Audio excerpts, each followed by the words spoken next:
नमस्कार मित्रहो. सर्वप्रथम तुम्हा सर्वांना टू बी कंटिन्यू एंटरटेनमेंट आणि इव्हेंट्स एनिथिंग अँड एव्हरीथिंग परिवाराकडनं भारताच्या 74व्या स्वातंत्र्य दिनानिमित्त हार्दिक शुभेच्छा. आज आपला देश स्वातंत्र्याच्या 75व्या वर्षाकडे वाटचाल करत आहे. खरं तर हा अमृत महोत्सवी वर्ष आपण अगदी जोमाने जल्लोषात साजरा करू शकलो असतो, पण कोरोनाचे संक्रमण अजून टळलेले नाही. त्यामुळे सगळ्या परिस्थितीचं भान ठेवूनच आपण आपल्या देशाचे 75 वर्ष साजरे करणार आहोत. गेल्या वर्षी स्वातंत्र्य दिनानिमित्त आपण अनसंग हिरोज ही एक सिरीज सुरू केली होती, ज्यामध्ये आपण समाजातील असे काही व्यक्तिमत्व तुमच्यासमोर घेऊन येणार आहोत जे आजवर तुमच्यापर्यंत पोहोचू शकले नाहीत किंवा त्यांची माहिती नाही किंवा त्यांची दखल घेतली नाही. तर आज अशाच एका असाधारण व्यक्तिमत्वाला आपण भेटणार आहोत. त्यांची ओळख करून देण्यासाठी खास आज आपल्यासोबत आहेत अमर हिंद मंडळाचे कला विभाग प्रमुख, एक जाणकार कलावंत आणि सामाजिक कार्यामध्ये अगदी आपुलकीने सहकार्य करणारे, सहभाग घेणारे आमच्या सर्वांचेच लाडके श्री रवींद्र ढवळे सर. सर नमस्कार. रसिक प्रेक्षक नमस्कार. भारतीय स्वातंत्र्याच्या अमृत महोत्सवी वर्षाला सुरुवात होते आणि त्यानिमित्त हा जो उपक्रम आम्ही आयोजित केलेला आहे त्यामध्ये उपस्थित राहणाऱ्या आपणा सर्वांचं आणि भारतीय जनतेचं हार्दिक अभिनंदन, शुभेच्छा. या उपक्रमासाठी आज आपल्याकडे आलेले आहेत माननीय प्रमोद करंदीकर. नमस्कार. आणि त्यांच्याबरोबर त्यांच्या धर्मचारिणी रंजना प्रमोद करंदीकर. नमस्कार. मगाशी ओळख करून देताना प्रियांकाने सांगितलं की यांची मुलाखत किंवा ओळख रवींद्र ढवळे करून देतील, पण मुलाखत म्हणण्यापेक्षा जर गप्पा मारल्या तर मला वाटतं तो प्रकार चांगला होईल आणि तुमच्या दोघांचीही त्याला हरकत नसावी अशी अपेक्षा करून आपण. तुम्ही मित्र आहात माझे, त्यामुळे आपण गप्पा गोष्टी करू. प्रमोदजी, तुम्ही स्वतः उच्च विद्याभूषित म्हणजे M.Com पर्यंत शिक्षण, तुमच्या पत्नीसुद्धा तशाच BA झालेली आहे. अशा झाल्या. एका सधन सुखवस्तू कुटुंबातून दोघेही आलेले आहात. असं असताना शहरी जीवन त्याग करण्याचाच नाही, पण त्याच्यापासून बाहेर पडून ह्या जो उपक्रम तुम्ही सुरू केला आहे, वनवासी म्हणा, आदिवासी म्हणा, शबरी सेवा समितीच्यामध्ये, ह्या सेवेचा उपक्रम तुम्हाला कसा सुचला? खरं म्हणजे हे समाजसेवेचं बीज मला अगदी लहानपणी मिळालं होतं. मी 10वीत असताना खामगावला शिकायला होतो आणि 1972 साली विदर्भात आणि मराठवाड्यात खूप मोठा दुष्काळ पडला होता. ग्रामीण भागातलं दुष्काळाचं चित्र इतकं भीषण होतं. त्यावेळेस जनकल्याण समिती ही एक संस्था होती, त्या माध्यमातून दुष्काळग्रस्तांना मदतीसाठी काही धान्य जमा करणं, कपडे जमा करणं, गुरांसाठी चारा छावण्या, असं त्यावेळेस होतं. कारण त्यावेळेस मी 10वीतच होतो. त्यासाठी ज्या शहरांमध्ये फेऱ्या व्हायच्या मदत निधी जमा करायला, त्यात मी सहभागी व्हायचो. त्यानंतर कॉलेजच्या जीवनामध्ये खेळण्याच्या निमित्ताने, म्हणजे खो खो असेल, कबड्डी असेल, कुस्ती असेल, त्या निमित्ताने मी बऱ्याच खेडेगावात फिरलो. कुस्ती हा माझा आवडता खेळ होता आणि मी गावोगाव खेड्यापाड्यात कुस्तीच्या दंगलीमध्ये सहभागी व्हायचो. त्या ठिकाणी मला हे समाज जीवन बघायला मिळालं, अनुभवायला मिळालं. 78ला मी M.Com असताना धडगाव या ठिकाणी अगदी सातपुड्याच्या 4थ्या पुढ्यामध्ये अशा दुर्गम भागामध्ये एक वसतिगृह तिथे चालवलं जायचं. विश्व हिंदू परिषद ते वसतिगृह चालवत होतं. तिथे 8-10 दिवसाकरता तिथले एक कार्यकर्ते घरी जाणार होते. मग तिथे कोणीतरी मला विचारलं, तू जाशील का 10 दिवसांकरता? मी हो म्हणालो आणि गेलो. तिथे गेल्यानंतर त्या सातपुड्याच्या दुर्गम भागामध्ये, नर्मदेच्या किनारी, तिथलं जे भीषण वास्तव मी पाहिलं आणि त्याच्यावर मात्र ते वास्तव पाहिल्यानंतर मला जाणवलं की नाही, आपण आता नोकरी करण्यापेक्षा, शहरात राहण्यापेक्षा या आदिवासी बांधवांच्या विकासासाठी काम करायला हवं. याची गरज नाही. वस्तुतः त्यावेळेस मला बँक ऑफ इंडियाचा एक नोकरीचा कॉल पण आला होता. माझी इंटरव्ह्यू झाली होती, अपॉइंटमेंट लेटरही मला मिळालं होतं, पण मी ते नाकारलं सर्व आणि परीक्षा दिली. आणि दुसऱ्या दिवशी मी आदिवासी लोकांच्या सेवेकरता एक संस्था जॉईन केली, वनवासी कल्याण आश्रम. म्हणजे ती दोन घटना या माझ्या जीवनात खूप मला परिवर्तन करणाऱ्या, माझ्यावर वेगळा मनावर ठसा उमटवणाऱ्या घडल्या. आणि नंतर मी हे काम करतच राहिलो. रंजनाचं तसंच काहीतरी आहे ना. धन्यवाद. जे आत्तापर्यंत तुमच्या आयुष्यातले म्हटले तर आपण 2 टप्पे, M.Com.पर्यंत तुम्ही अत्यंत घरगुती वातावरणात राहून वाढलात. होय, होय. त्याच्यानंतर आदिवासी कार्याला वाहून घेण्यासाठी तुम्ही वनवासी कल्याण आश्रम याच्याशी संबंधित झालात. होय. खरं तर वनवासी कल्याण आश्रम ही मला वाटतं भारतभर पसरलेली हो, हो. संस्था आहे, संघटना आहे. पण मग तुम्ही स्वतः वनवासी कल्याण आश्रमाचे सक्रिय कार्यकर्ते असताना शबरी सेवा समितीकडे तुम्ही कसे ओढलात? वनवासी कल्याण आश्रमाचं जवळजवळ 25 वर्ष मी काम करत होतो. कर्जत तालुक्यातच वैजनाथला होतो. सुरुवातीला 1 वर्ष मी मेघालयात गेलो होतो. बस्तरमध्ये मी काही वर्ष होतो. वनवासी कल्याण आश्रमाची महाराष्ट्र प्रांताची जबाबदारी होती. वनवासी कल्याण आश्रमाचं अखिल भारतीय ग्रामविकास अशी जबाबदारी माझ्याकडे होती. आणि त्यामुळे भारतातला जवळजवळ संपूर्ण आदिवासी भाग माझं पाहणं झाल्यानंतर माझ्या लक्षात आलं की काही गोष्टी आपण स्वतः करणं आवश्यक आहे. उदाहरणार्थ,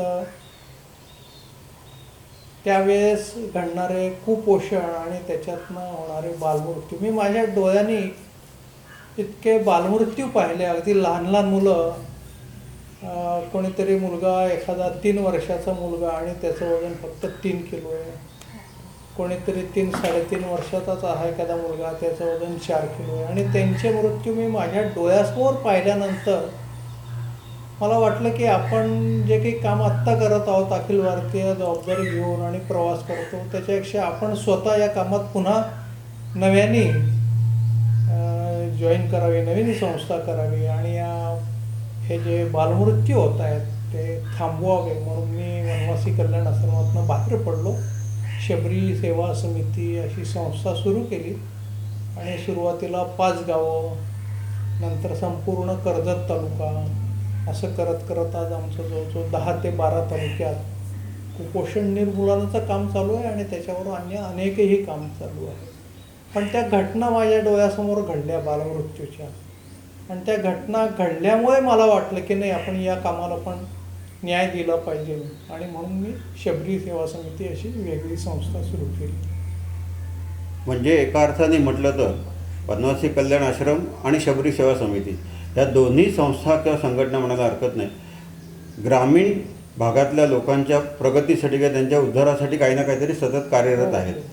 मग आता मगाशी म्हटलं तसं वनवासी कल्याण आश्रम ही भारतभर पसरलेली संस्था आहे. त्यांच्या मानाने शबरी सेवा समिती ही थोडीफार नवीन आहे. मग आत्ता शबरी सेवा समितीचं कार्य कुठे कुठे चालू आहे साधारणतः? कारण तुमचंही स्वप्न आज हेच असणार होतं, जितक्या जास्तीत जास्त लोकांची सेवा करता येईल. शबरी सेवा समितीचं आम्ही पहिले कर्जत तालुक्यात अगदी खरं म्हणजे 5च गावं निवडली. 5 गावातलं कुपोषण दूर करणं, मुलांना बालमृत्यूपासून रोखणं आणि त्याच्यासाठी अनेक कार्यक्रम केले. म्हणजे मुलांना दवाखान्यात घेऊन जाणं, त्यांना ॲडमिट करणं, या प्रेग्नंट महिलांसाठीची काळजी, त्यांच्यासाठी सामुदायिक डोहाळ जेवणं, त्या मुलांना पोषक आहार देणं, पालकांचं प्रबोधन, अगदी सुदृढ बालक स्पर्धा. हे आधी कर्जत तालुक्यात करता करता नंतर लक्षात आलं इथलं कुपोषण कमी झालं, इथले बालमृत्यूचं प्रमाण कमी झालं.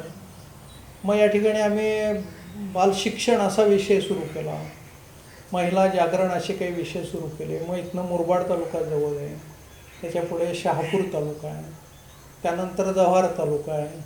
आणि असं करत करत शेवटी आम्ही महाराष्ट्रातल्या अगदी उत्तरेला नर्मदेच्या किनाऱ्यावर असलेला धाडगाव, अक्कलकुवा, तळोदा या तालुक्यात आम्ही काम करायला सुरुवात केली. असंख्य बालमृत्यू तिथे होत होते.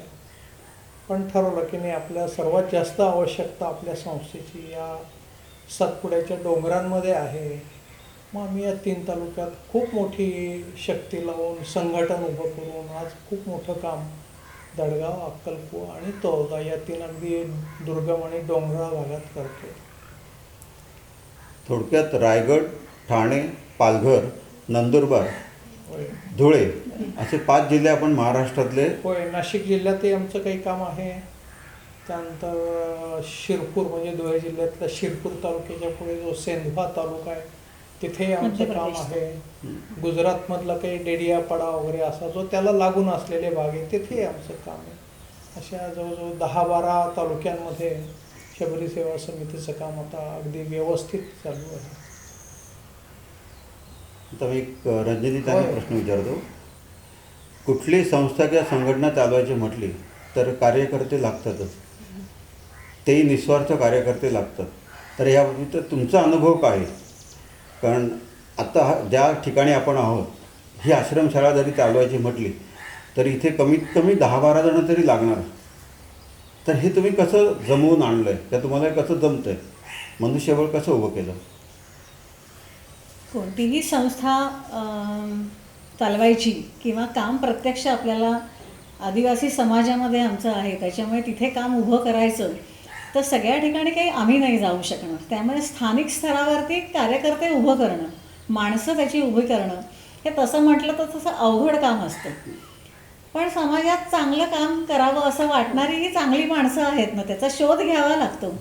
तर असा शोध आम्ही, कारण कसं आहे अगदी हे बालमृत्यू थांबवण्यासारखं सातपुड्या पर्वतातलं काम असू दे किंवा आज आपण इथे बसलो आहे कशेळे केंद्रावरती वसतिगृह चालवण्याचं काम असू दे, कुठे ना कुठे तिथले स्थानिक कार्यकर्तेच लागणार. आपण प्रत्येक ठिकाणी कुठे जाऊ शकणार. पण आपण चांगलं काम करत राहिलं ना तर चांगली माणसंही आपल्याला भेटत राहतात. आणि मग आपण त्यांना जर आपल्या कामात आपण नेमकं काय करायचं आहे, कामाच्या मागची प्रेरणा चांगली असली तर असे कार्यकर्ते त्यातल्या ठिकाणी आत्ता जे आमचे कार्यकर्ते आहेत जे 40-42 जणं हे सगळे आदिवासी भागातले आदिवासीच आहेत.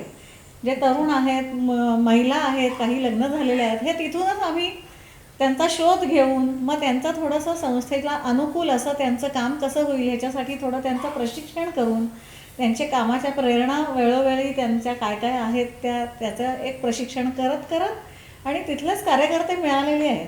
आपण चांगलं काम करत ना पावलं चालत राहायचं आणि मग आपल्याला चांगली माणसं मिळत राहतात आणि असं आपण सगळ्यात पुढे जातो. त्यामुळे कार्यकर्ते असे आम्हाला त्या त्या ठिकाणचे मिळत गेले. म्हणजे आज हे वसतिगृह चालवायला पण आम्हाला 4 कार्यकर्ते हवे. म्हणजे समजा इथे 25-30 विद्यार्थी ह्या ठिकाणी राहतात, पण समाजात आहेत ना चांगली माणसं. आपण त्यांच्यातला जो चांगुलपणा आहे ना त्याला थोडं फुलवलं आणि आपल्याजवळ घेतलं तर लोक आपल्याबरोबर येतात. हा आमचा अनुभव आहे. मला वाटतं प्रमोदरावांना या विषयावरती काहीतरी बोलायचं आहे, त्यांनी मगाशी प्रयत्न केला. नाही, हां. मी तिच्या म्हणण्याला प्रतिसाद देत होतो एवढंच. पण जसं कुपोषण असा विषय आहे, आता आज स्वातंत्र्य मिळून आपलं 74 वर्ष पूर्ण झालेली, पण दुर्दैवाने असं वाटतं की भारतातल्या नव्हे आपल्या महाराष्ट्रात सुद्धा असंख्य तालुक्यात दुर्गम भागात राहणारे असंख्य आदिवासी आहेत. त्यांना प्राथमिक अशा गरजासुद्धा त्यांच्या पूर्ण होत नाही. लहान बाळ आजारी पडलं तर त्यांना 100 किलोमीटर जावं लागतं. मी तुम्हाला उदाहरण सांगतो. बऱ्याच वेळा या अक्कलकुवा तालुक्यात, धडगाव तालुक्यामध्ये इतके दुर्गम भाग आहेत की त्यांना अजूनही 10-10, 12-12 किलोमीटर पायी आल्यानंतर त्यांना तिथलं पहिलं प्राथमिक आरोग्य केंद्र दिसतं. आणि ज्या ठिकाणी कोणत्याही प्रकारे तज्ज्ञ डॉक्टर नसतात, कोणीतरी BMS झालेले डॉक्टर असतात, ते जेमतेम काही काळ तिथे राहतात, बऱ्याच वेळ दवाखान्यात नसतात. तुम्हाला माहिती आहे का 1990-91 साली आपल्या ठाणे जिल्ह्यातल्या म्हणजे आताचा पालघर जिल्हा तिथे वावर वांगणी हा जो परिसर होता त्या 3 पाड्यातले जवळजवळ 65 मुलं सर्वच्या सर्व म्हणजे त्या 3 पाड्यात 5 वर्षाखालचे जी सर्व मुलं होती ती सर्व मुलं त्या ठिकाणी मृत्युमुखी पडली होती साध्या गोवर आणि कांजिण्या याच्या आजारामुळे. हे आपल्याला स्वातंत्र्य दिनाच्या पूर्वसंध्येला घोषणावह आहे का? नाही. आणि त्याच्यासाठी आपण काम कराल काय? आणि म्हणून आम्ही या कामामध्ये अजूनही झोकून देतोय. आमच्याकडे जेवढं आहे ते देण्याचा प्रयत्न करतोय. प्रश्न खूप मोठा आहे. सर्व प्रश्न आम्ही सोडवू शकू असं नाही, पण आम्ही त्या ठिकाणी जिथे प्रश्न आहे तिथे जाण्याचा आम्ही प्रयत्न करतो आणि काम करतो. खेड्यापाड्यातलं हे तुमचं काम थोडंफार शहरी वस्तीशी जोडून सुद्धा येते. तर स्थानिक लोकांचं तुम्हाला सहकार्य किती मिळतं? त्याच्यामध्ये 2 प्रकार आहेत, स्थानिक रहिवासी आणि राजकारणाशी संबंधित, म्हणजे राजकारणी म्हणायला हरकत नाही. हे समाजाचे 2 भाग आहेत. सर्व याच्यात राजकीय याचं ते उत्तर शोधणं असं होण्याच्याऐवजी तो प्रश्न फक्त गुंतागुंतीचा, जटिल आणि संवेदनशील होतो. आणि स्थानिक माणसंसुद्धा त्या राजकारणामुळेच प्रभावी झालेली असतात. पण जे मुलाची आई जी असते, आमचा थेट संबंध येतो तो मुलाच्या आईशी येतो. त्याला वाटत असतं की आपलं बाळ बरं व्हायला पाहिजे. त्याच्यासाठी ती मायेच्या अगदी तिची आतडी पिळवटलेली असते आणि त्याच गोष्टींना आम्ही साथ घालतो की नाही ताई, तुझं बाळ बरं व्हायला पाहिजे ना, मग तू आमच्याबरोबर शहाद्याला चल, आम्ही तुला चांगल्या दवाखान्यात तिथे आम्ही तुला घेऊन जाऊ, चांगल्या डॉक्टरांना दाखवू, तुझी तिथे जेवण्याची, खाण्याची, राहण्याची व्यवस्था करू. तुमची भाषा समजणारा मनुष्य 24 तास तुमच्याबरोबर राहील. तुमच्या गावाच्या जवळपासचा मनुष्य हे कोणत्याही सरकारी यंत्रणेमध्ये अशी व्यवस्था केली नाही. आमचे पेशंट जेव्हा दडगाव, अक्कलकुवा, तळोदा, त्या मुलगी, त्याच्या पुढे ते मोकस, वडखळी अशा दुर्गम भागातनं शहाद्याला येतात, तेव्हा ते काय बोलतात ते डॉक्टरबाईंना समजत नाही, डॉक्टरबाई काय बोलतात ते त्यांना समजत नाही. पण आम्ही त्या ठिकाणी आमचा एक कार्यकर्ता तिथे 24 तास अटेंडन्स असतो. त्यामुळे आमच्या कामाचं यशस्वीता वाढलेली आहे. राजकीय वातावरण काय आहे, सामाजिक वातावरण काय आहे, याच्याकडे आम्ही फार लक्ष न देता आमच्या कामावरती लक्ष केंद्रित केलं आहे. त्यामुळे आमच्या कामाला यश मिळतो. आम्ही अनेक कुपोषित, गंभीर आजारी अशा मुलांना घेऊन नाशिकला आलो आहे, मुंबईला आलो आहे. खूप लोकांचं मुंबईमध्ये ऑपरेशन केलेलं आहे. रंजना स्वतः त्या ठिकाणी तिने 2-2 महिने फेऱ्या मारल्यात जे हॉस्पिटलमध्ये. म्हणजे तुम्हाला दुर्दैव वाटेल सांगायला की इथे एक छोटंसं गाव होतं, पारा म्हणून एक गाव आहे, त्याच्या पाठीमागे वाघाची वाडी होती. तिथली एक 2.25 वर्षाची मुलगी भारती आवाटे, उलट्या आणि जुलाबाने ती जवळजवळ मृत्यूपंथाला लागली होती. तिला आईवडील नव्हते. तिची आजी तिला, आणि आजी म्हणजे सख्खी नाही, कुठली तरी लांबची आजी तिला घेऊन आमच्या एका मेडिकल कॅम्पमध्ये आली. मेडिकल कॅम्पमध्ये चांगले डॉक्टर आम्ही आणले होते. ते म्हणे या मुलीला तर ताबडतोब ॲडमिट करावं लागेल मोठ्या हॉस्पिटलमध्ये. तिला जे हॉस्पिटलमध्ये आम्ही पोचवलं. आणि नंतर रंजनाच्या दर 4 दिवसांनी तिथे फेऱ्या सुरू झाल्या, अगदी आपली नात असल्यासारख्या. आणि हा एक मानवीय स्पर्श आम्ही या सर्व कामाला देत असल्याकारणाने आम्हाला या बाकीच्या घटकांची, कदाचित तिथल्या स्थानिक लोकांची मदत नसली, राजकीय लोकांची नसली तरी फार फरक पडत नाही. आमचा हेतू चांगला आहे. आम्ही थेट त्या बालकाच्या आईवडिलांपर्यंत जातो, सेवा देतो आणि त्यांना आमचं काम पटतं. त्यामुळे खूप चांगले रिझल्ट आम्हाला मिळत आहेत. जो 20,000 कुपोषित मुलांना आम्ही मृत्यूच्या दाढेतनं वाचवू शकलो. कोवळी पानगळ जी होत होती सर्व तालुक्यांमध्ये, ती पुष्कळशी थांबवली. समाजामध्ये जागरण निर्माण झालं. अंगणवाडी सेविकांमध्ये सुद्धा आमच्या कामाला चांगला प्रतिसाद आहे. त्या आमच्याकडे स्वतःहून मुलांना आणतात, आम्हाला येऊन सांगतात की अशी अशी या गावात मुलं आहेत, आपल्याला काहीतरी करायला हवं. त्यामुळे सरकारी यंत्रणेचा अगदी सहजतेने आम्हाला मदत होत असते. अन्य डॉक्टर, शहरातले डॉक्टर, अन्य हॉस्पिटल हे आम्हाला मदत करतात. चांगलं काम करावं, निस्वार्थीपणे चांगलं काम करावं. समाज आमच्या बरोबर आहे हे आम्ही निश्चितपणे सांगू शकतो. बरोबर. आता हे सगळं करण्यासाठी आर्थिक भार हा आला आणि ती जबाबदारी रंजना त्यांच्याकडे असेल असं जर म्हटलं तर हा अर्थकारणाचा भाग कसा पार पडला जातो? म्हणजे लोक तुम्हाला तुमचं काही अपील असतं किंवा तुमच्याकडे पैसा बेसिकली येतो कसा? एक तर तो फक्त भारताचा येतो की परदेशातून सुद्धा तुम्हाला मदत मिळते. कारण त्याच्याशिवाय हे काही होणं शक्य नाही. आपल्याजवळ कितीही काही असलं, ऊर्जा, उमेद सगळं काही आहे. पण इथून जे ज्याला पेशंटला घेऊन जायचं म्हटलं तर ॲम्ब्युलन्सशिवाय पर्याय नाही. तर हे सगळं कसं तुम्ही पार पाडता?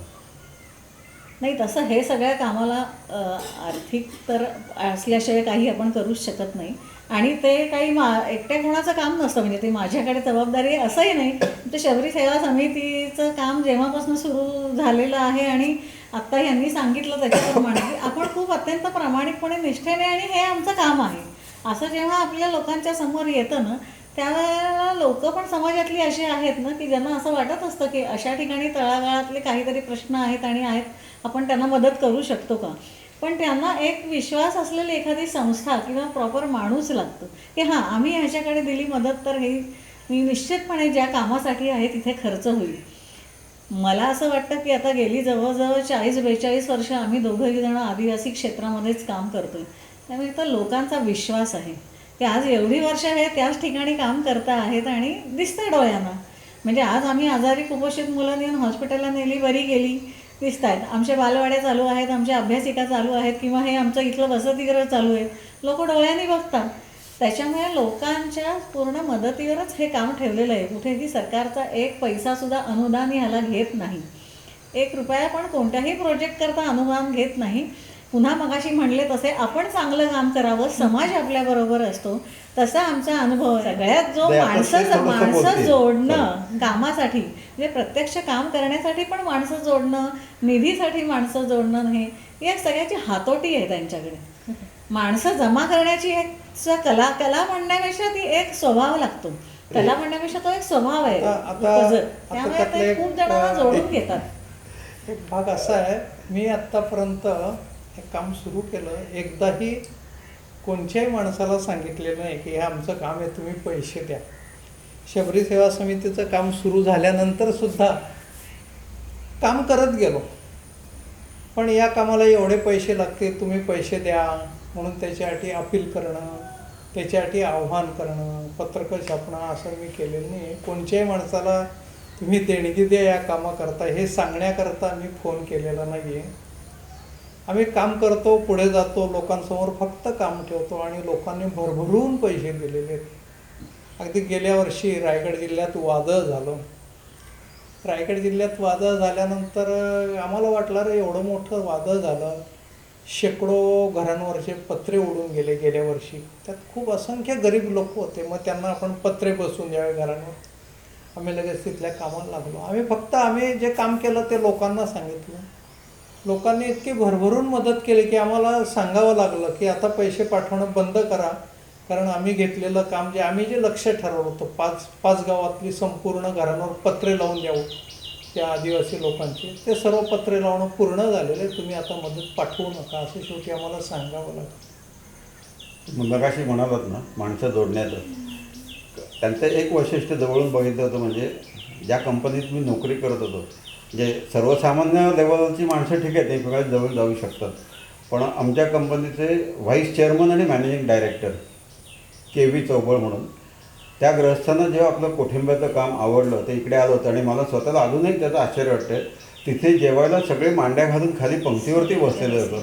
हे एखाद्या MDला जमिनीवरती बसून जेवायला लावणं आणि त्यांनी जेवायला बसणं, हा जो मोठेपणा आहे ना, करंदीकरांच्याकडे निश्चितच आहे. ते सहजतेने केलं, म्हणजे ते आपलं कामच इतकं सहजतेने असतं ना की मोठा लहान ते त्यांच्या कंपनीत निश्चित मोठ्या पदावर असतील, पण ज्यावेळेला इथे आदिवासींच्या सामुदायिक लग्नासाठी आले सगळेच खाली जेवायला बसलेत ना. आदिवासी पण बसलेत, आम्ही पण बसले सगळे. त्यामुळे ते जरी तिथे MD असले तरी इथे सगळ्यांच्या बरोबर जेवायला अशी काही सहजता आहे. एकदा YC पवार ठाणे ग्रामीणला पोलीस प्रमुख होते, ते आमचं केंद्र पाहायला आले होते. आता आमच्या केंद्रावरती त्यावेळेस अशी व्यवस्था होती की मुलं वगैरे असायची, आम्ही एकत्र जेवण करायचो आणि मुलं पण आणि आम्ही पण आपापलं ताट उचलायचं, तिथे विसरून ठेवायचं, ही स्वयंशिस्त होती. विद्यार्थी जेवायला बसले, मी जेवायला बसलो, YC पवार जेवायला बसले. त्यांच्या पोलीस विभागातील काही PSI वगैरे आले, पण ते बाहेर उभे होते. साहेबांसमोर आपण कसं जेवायचं. आणि पवारसाहेबही जेव्हा बसले ते मी होतो त्यांच्या शेजारी, 1-2 ज्येष्ठ माणसं. जेवण झाल्यावर विद्यार्थी कसं आपलं ताटवाटी घेऊन जातात तसं 1-2 विद्यार्थ्यांनी ताटवाटी घेऊन ते विसरायला चालला होता.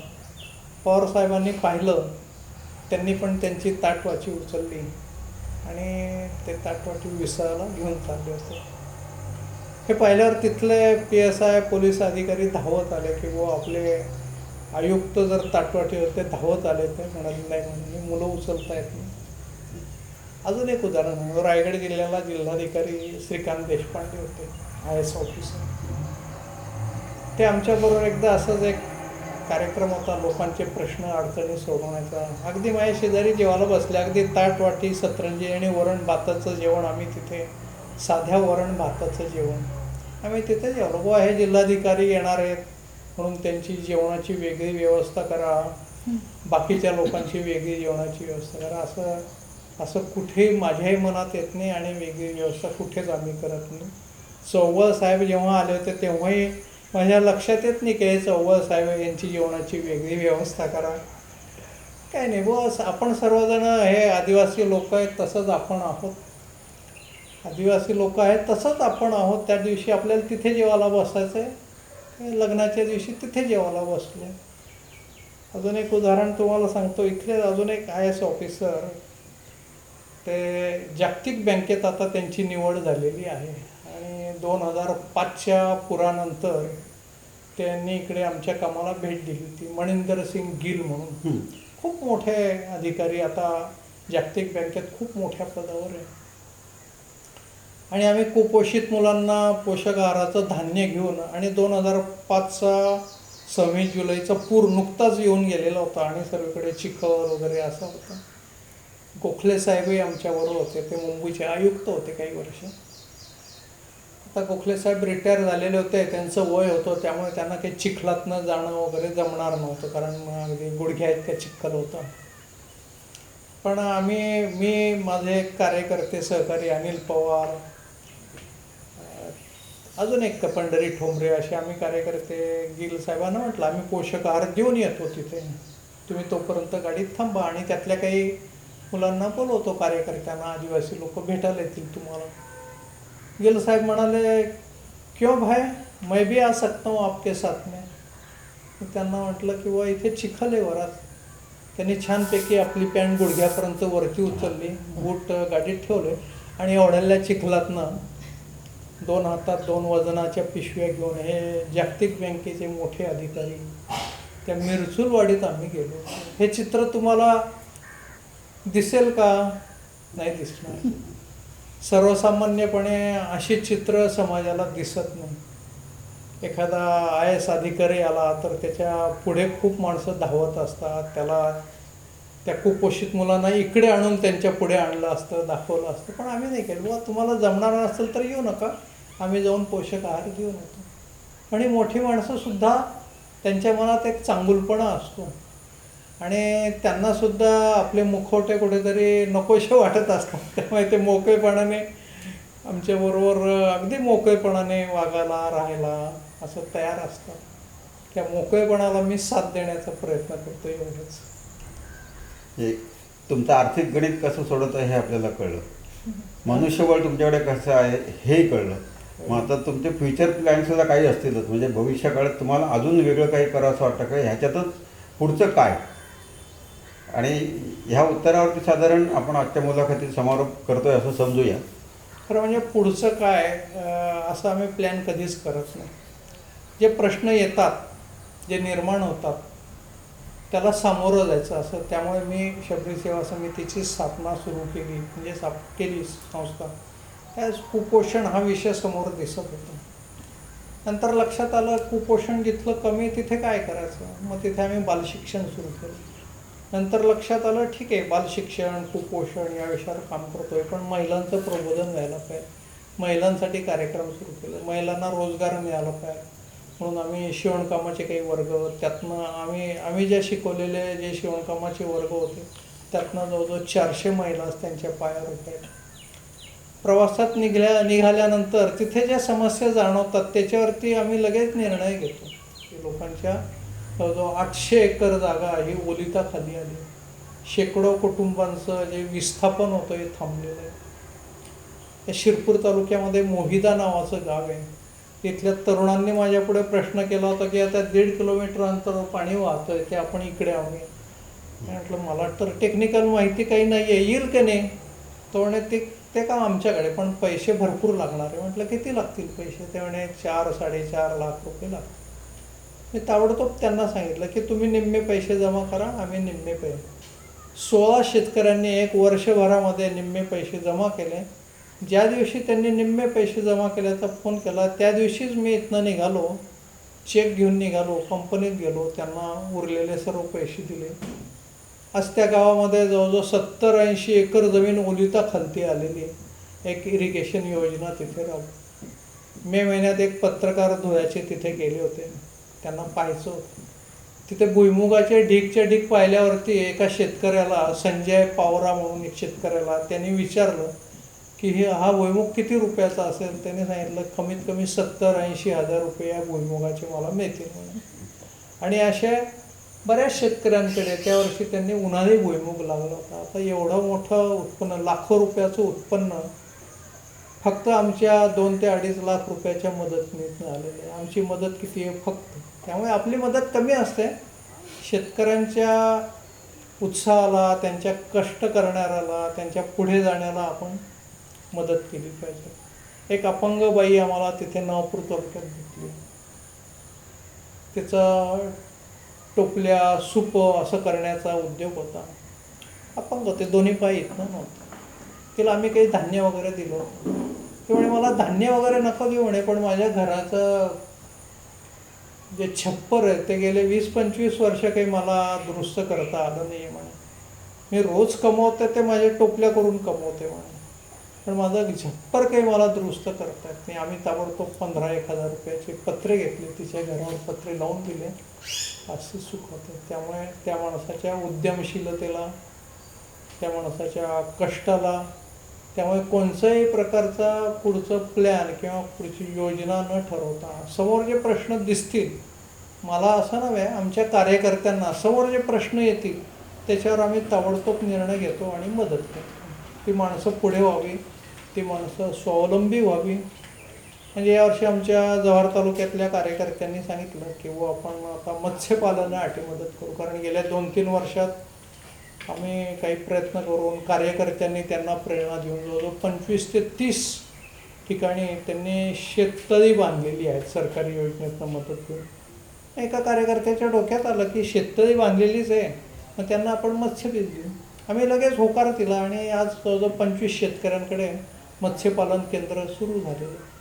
त्यामुळे अगदी मोकळेपणाने आणि खरं सांगायचं म्हणजे पुढचा कोणताही प्लॅन नाही आहे, पण ज्या समस्या येतील त्यांना सामोरं जायचं आणि त्यातनं त्या गरीब पण धडपड करणाऱ्या आदिवासी माणसाला स्वावलंबी बनवायचं, हेच आमचं ध्येय आहे. रसिक प्रेक्षक हो, स्वतः कमी बोलणारे पण कार्य जास्त करणारे प्रमोद करंदीकर एका वेगळ्या उपक्रमाद्वारे तुमच्याकडे येणार आहेत. हे जे कार्य ते आज इतके वर्ष करत आहेत त्या संदर्भात त्यांनी एक पुस्तक लिहिलेलं असून त्याविषयी त्यांनी 2 शब्द बोलावे असं मी त्यांना विनंती करतो. होय, योगायोगाने गेले 42 वर्ष मला या आदिवासी क्षेत्रात आदिवासी समाजाची, त्या लोकांची सेवा करता आली. असंख्य आदिवासी माणसांना भेटता आलं, त्यांना पाहता आलं, अनुभवता आलं, जोखता आलं, वाचता आलं. त्याचे काही असे जिवंत रसरसते अनुभव मी माझ्या मनाच्या कुपीत बंद करून ठेवले होते.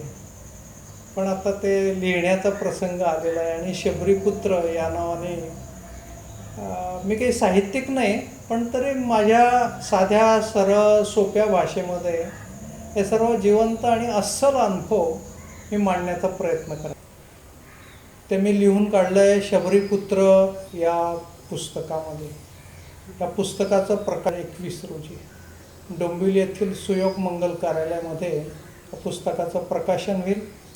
पुस्तकाची किंमत 300 रुपये आहे आणि आदिवासी समाजातील सर्वात मागास समाज असलेला कातकरी समाज, त्या कातकरी समाजातील आज जिल्हा परिषदेचा सदस्य असलेला दयाराम पवार की जो माझ्याबरोबर गेल्या 30 वर्षांपूर्वी खूप फिरला होता, त्याच्या हस्ते हे पुस्तक प्रकाशन करण्यात मला आनंद होतो आहे. तर सर्व श्रोतेवर्गांना परत विनंती आहे की 26 सप्टेंबर रोजी शबरी पुत्र या नावाचं पुस्तक प्रकाशित होईल. ते पुस्तक आपण अवश्य वाचावं आणि आपले अनुभव मला कळवावेत. धन्यवाद. याच पुस्तकाच्या संदर्भातली एक चांगली गोष्ट, 300 रुपयात हे पुस्तक तुम्हाला घरपोच मिळणार आहे. त्याच्यासाठी तुम्हाला तुमचा पूर्ण पत्ता प्रमोद करंदीकरांच्याकडे द्यायचा आहे. आणि आता शेवटच्या प्रश्नासाठी मी रंजनाताईंच्याकडे बोलतो. समाजात देणारे हात आहेत, घेणारे हात आहेत, पण त्या दोघांनी एकत्र राहायचं कसं? शबरी सेवा समिती ही लोकांना कळणार कशी? किंवा असेही लोक आहेत की ज्यांना तुमच्या सरांच्या मदतीची गरज आहे, पण त्यांनी तुमच्याकडे यायचं कसं? ह्याविषयी जर तुम्ही थोडं काही बोलात तर आमच्यासाठी ते बरं होईल. शबरी सेवा समितीचं जे काम आहे, आत्ता मगाशी आपण म्हटलं तसं महाराष्ट्रातल्या जवळजवळ 10-12 तालुक्यांमध्ये आहे. म्हणजे कर्जतपासून ते अगदी रायगड जिल्ह्यापासून बघायला गेलं तर नंदुरबार जिल्ह्यापर्यंत, ते मध्य प्रदेशच्या बॉर्डरपर्यंत. पण हे सगळे आमचे जास्तीत जास्त उपक्रम जे शबरी सेवा समितीचे आहेत ते गावागावांमध्ये आहेत. तिथे जाऊन बघणं थोडंसं अवघड होतं. पण याला शबरी सेवा समितीचं काम समजून घ्यायचं आहे, पाहायचं आहे किंवा जाणून घ्यायचं आहे, ज्यासाठी शबरी सेवा समितीचं फक्त एक केंद्र आहे, ज्या ठिकाणी एक एस्टॅब्लिशमेंट आहे.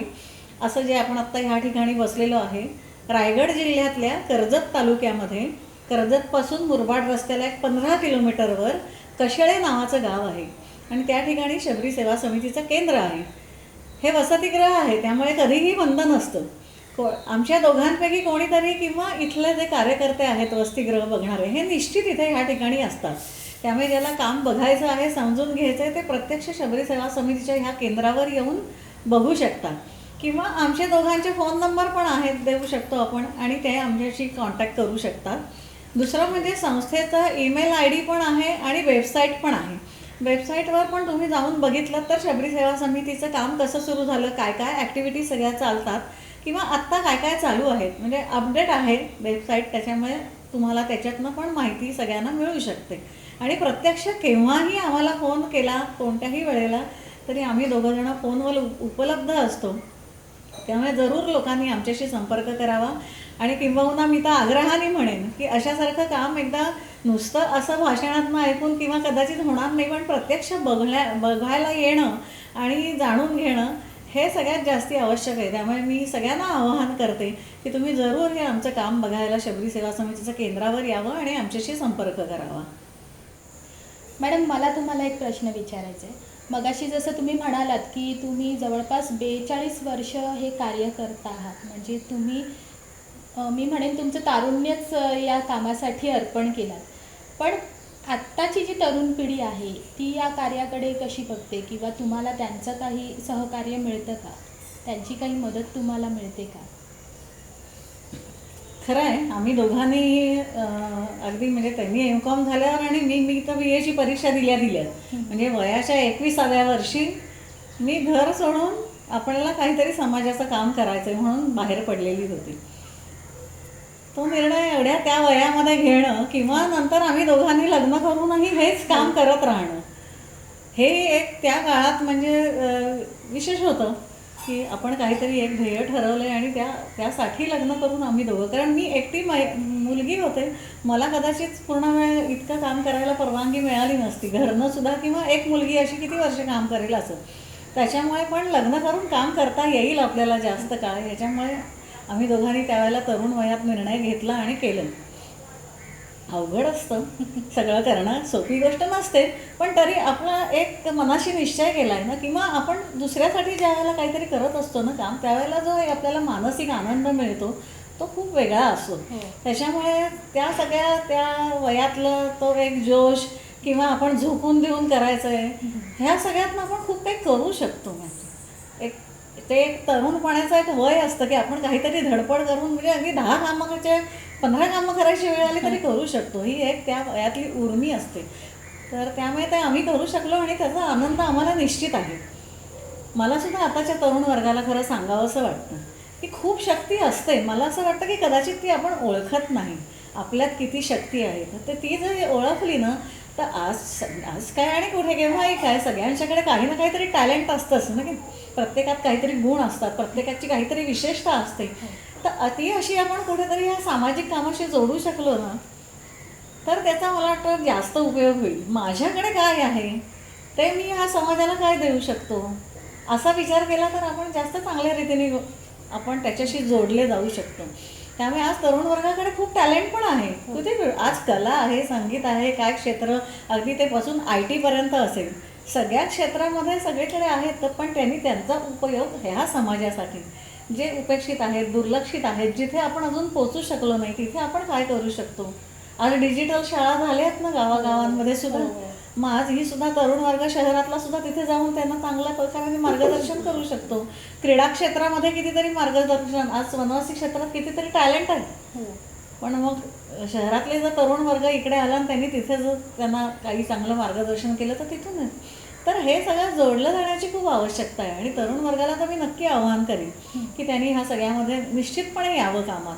आणि दुसरा जो आहे वनवासी क्षेत्रातला तरुण वर्ग त्याचा आमचा जो अनुभव आहे तो आत्ता जर शबरी सेवा समितीचे कार्यकर्ते बघितले जे पूर्ण वेळ त्या ठिकाणी काम करणारे आहेत ते सगळे तरुणच आहेत. अच्छा. हां, हे सगळे 25, 30, 35 अशा ह्या वयोगटातल्या म्हणजे लग्न झालेल्या आमच्याकडे महिला कार्यकर्ते आहेत ज्या त्यांची लहान लहान मुलं आहेत पण ते चांगल्या त्यांच्या गावामध्ये बालवाडी चालवतात, त्यांच्या गावामध्ये अभ्यासिका चालवतात, शिवण क्लास चालवतात. हे सगळं करणारा तरुण वर्गच आहे.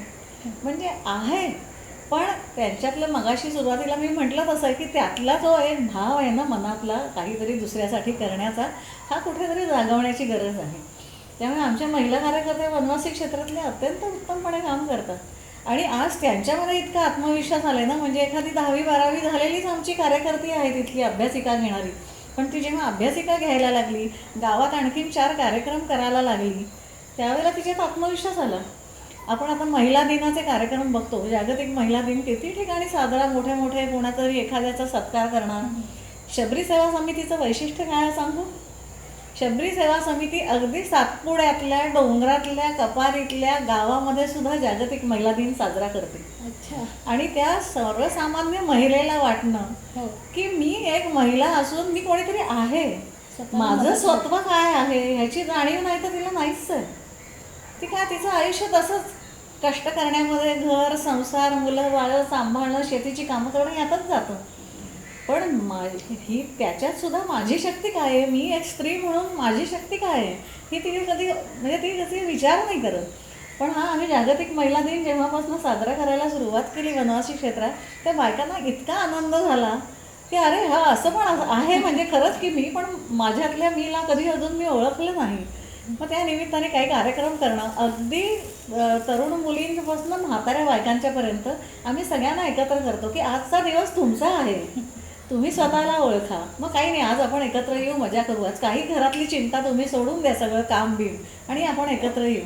इतक्या बायका खुश होतात म्हणजे अगदी 60-65 वर्षाची आजीबाई सुद्धा तिकडे आमच्याबरोबर संगीत खुर्ची खेळायला धावते, रस्सीखेच करत असते आणि तिच्या चेहऱ्यावरचं हसू हे सगळ्यांना म्हणजे गावातल्या पुरुषांनाही लक्षात येतं की अरे आपल्याही बायका इतके मोकळेपणाने कधी एकत्र येतात आणि काय करतात. आणि त्या दिवशी त्यांना जेवायला पुरुष मंडळी गावातली सगळी स्वयंपाक करतात की नाही आज तुमचा दिवस आहे ना, आज आम्ही स्वयंपाक करून तुम्हाला जेवायला वाढू. असं एक तर गाव जेवणाचा सुद्धा कार्यक्रम होऊन जातो. पण इतक्या म्हणजे आपण म्हणतो जागतिक महिला दिन पण त्या महिलेला इतक्या खालपर्यंतच्या महिलेला कुठे माहिती आहे जागतिक महिला दिन. पण शबरी सेवा समितीचं हे वैशिष्ट्य आहे म्हणजे दरवर्षी आम्ही हा कार्यक्रम तिथले आमचे कार्यकर्ते करतात आणि आम्ही जातो सगळीकडे असं काही नाही, तिथले कार्यकर्ते करतात. त्यामुळे हे सगळं वनवासी क्षेत्र आहे, तिथली परिस्थिती आहे, तिथल्या अडचणी समस्या आहे सगळं ते सुद्धा सोडवतील ना. पण आपण पण शहरातल्या सगळ्यांनी जर आपण त्यांच्या पाठीशी उभं राहिलो त्यांना थोडीशी मगाशी म्हटलं तसं आहे 3.5 लाखाची विहीर शबरी सेवा समिती 60,000 रुपये देऊन सुद्धा बांधली जाऊ शकते. अशी आपण थोडीशी तर मदत तिथे जाऊन केली तर त्यांना पण उत्साह येईल आणि ते त्यांच्या पायावर उभे राहू शकतील. त्यांच्यातही आत्मविश्वास वाढू शकेल, त्यांच्यातही चांगले टॅलेंट असलेली मुलं पुढे येऊ शकतील. तुझ्यासारखे गाणारे काही तिथे आले हो. त्यातनं मुली तयार होतील, गाणं शिकतील, हो. काही क्रीडा क्षेत्रात वनवासी महिलांचे आवाज इतके खडे आणि इतके सुंदर असतात. खडे आवाज. म्हणजे हे सुद्धा म्हणजे आम्ही काही नाही, काही काही गावामध्ये गेलो तर आम्ही नुसतीच भजनं सांगतात, गाणी म्हणतो, पण ते तास 2 तास महिला रिलॅक्स होतात. त्यांना असं वाटतं रोजच्या आमच्या सगळ्या धबाडग्यातनं विवंचनेतनं आम्हाला खूप मोकळं, म्हणजे ते सुद्धा एक रिलॅक्सेशनची आवश्यकता असते तिथे. त्यामुळे सगळ्या असं म्हणजे यावं, जसं वनवासी क्षेत्रात असं आहे तरुणांनी तसं यावं. तरुणांनी महिलांनी या कामामध्ये निश्चित Involve सहभागी व्हावं. व्हावं. नक्कीच हेच आव्हान आहे सर्व तरुणांना देखील की तुम्हीही या, निदान थोडाफार हातभार लावा. कदाचित आपण आर्थिक मदत प्रत्येकजण करू शकत नाही, पण आपल्या ज्ञानाचं थोडं मोल आपण त्यांना देऊया आणि त्यांना संघटित करूया. पण निदान त्यांचा जो एक जीवन प्रवास आहे तो सुधारण्याच्या उद्देशाने आपण एकत्र येऊया, असं आवाहन मी आम्हा सर्वांतर्फे करते. सर, मॅडम, खरंच धन्यवाद. म्हणजे धन्यवाद. आम्हाला तुम्ही आलात. खरंच इतकं बरं वाटतंय ह्या जागेमध्ये येऊन. खूप त्यानिमित्ताने प्रसन्न. असंख्य लोकांना संस्था समजेल. हो. तुम्ही आलात, मी अगदी. खूप धन्यवाद देतो तुम्हाला. अशा खूप ग्रुपना पाठवा. तुमच्या एकत्र चॅनलच्या मिळून. माध्यमातून आमचं काम सगळ्यांच्या पर्यंत पोहोचवण्याचं तुम्ही खूप मोठं काम केलं, त्यामुळे तुम्हाला सुद्धा खूप धन्यवाद. म्हणजे आमचं भाग्य आहे की आम्ही इथे आलो आहोत, तुमच्यासोबत आम्ही इथे बसून गप्पा मारू शकलो. आणि आमचा उद्देशच हा आहे की तुमच्यासारखी लोक जी इतकं असामान्य काम करत आहेत ते निदान समाजापर्यंत पोहोचावं आणि निदान थोडीशी प्रेरणा त्यांना ह्यातून यावी की त्यांनीही थोडासा हातभार इथे नव्हे तर कसा तरी त्यांच्या दृष्टीने त्यांनी लावावा, एवढाच एक उद्देश आहे. आणि एक आव्हान अजून आहे की सरांचं पुस्तक प्रत्येकाने नक्की घ्या, नक्की वाचा. तुम्हाला त्यातून नक्की एक नवी प्रेरणा मिळेल समाजासाठी आपला थोडासा हातभार लावण्याची. मॅडम, माझी अजून एक इच्छा आहे. मला आता थोड्या वेळापूर्वी कळलं की तुम्ही खूप छान गाता. तर आपण समारोप तुमच्या गाण्याने करूया. तशी खरी मी काही गाणारी नाही, पण गाण्याची आवड असल्यामुळे आणि त्या भाषेतलं एक सौंदर्य असतं, त्याच्यामुळे आवड म्हणून मी काही भाषांमधली गाणी शिकून घेतलेली आहेत. मला असं वाटतं की आज 15 ऑगस्टच्या निमित्ताने, स्वातंत्र्य निमित्ताने मी बंगाली भाषेतलं एक गाणं आहे देशभक्तीपर, त्याचं एक ध्रुवपदच म्हणून दाखवते फक्त. वंदे मातरम, वंदे मातरम,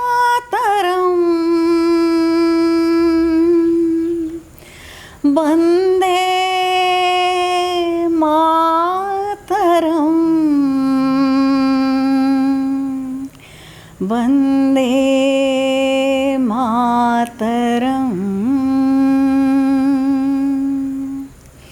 এই দেশে আমার জন্মভূমি, সূর্যের সোনামাখা জন্মভূমি।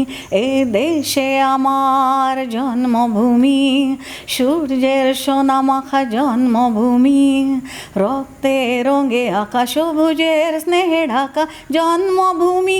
মা গো তোমায় নমি, ও মা জন্মভূমি।